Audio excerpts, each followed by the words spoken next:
What's up, guys? We are exactly 1 month away from Apple's biggest wildcard launch in years. Forget the iPhone 18 for a second.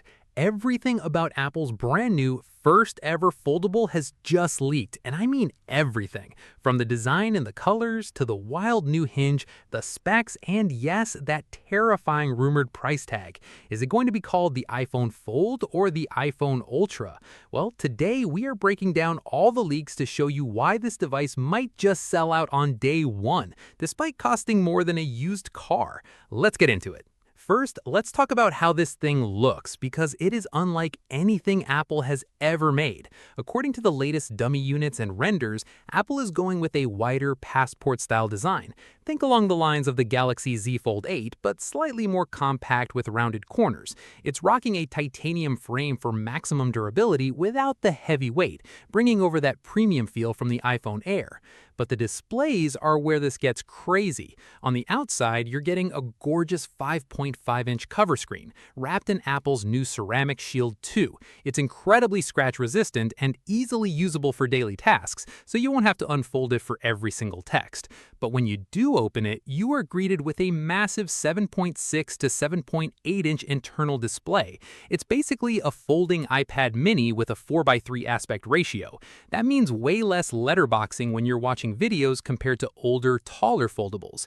Now, the biggest complaint with foldables has always been the crease, but Apple's supposedly fixing this with a brand new custom liquid metal hinge. Combined with an ultra-thin glass and a structural glass midframe, Apple is targeting a crease depth of under 0.15 millimeters. If they pull this off, it will be the most invisible crease on the market. And iOS is getting a massive overhaul to support this. iOS 27 beta code already shows mentions of fold state and angle detection. Imagine folding the phone at 90 degrees to watch YouTube on the top half while scrolling X on the bottom half, or true side-by-side iPad-style multitasking on an iPhone.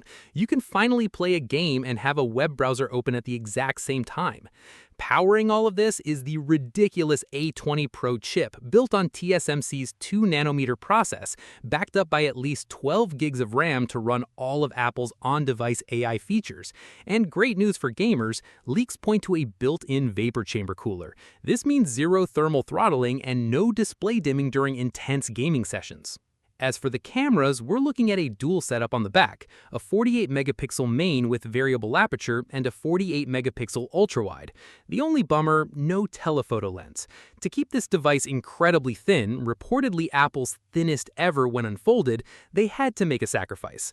Powering all this is a solid 4,883 mAh battery, likely split into 2 packs, keeping you fueled all day. So when can you buy it, and what is it going to be called? While the internet loves iPhone Fold, Mark Gurman reports that internally, Apple is calling it the iPhone Ultra. It's expected to be unveiled on September 9th alongside the iPhone 18 Pro. But brace yourselves, due to complex manufacturing, it will likely have a staggered launch, hitting the US first, possibly delayed into October. And then there is the price. Thanks to rising component costs, the iPhone Ultra is rumored to start anywhere between $2,000 to $2,500. It is a massive premium, but for a true phone-tablet hybrid without compromises, it might just be the future. But I want to hear from you. Is $2,000 a total deal breaker, or have you already started saving up for the iPhone Ultra? Let me know down in the comments, drop a like if you enjoyed the video, and make sure to subscribe so you don't miss our next tech updates. And I'll see you in the next one.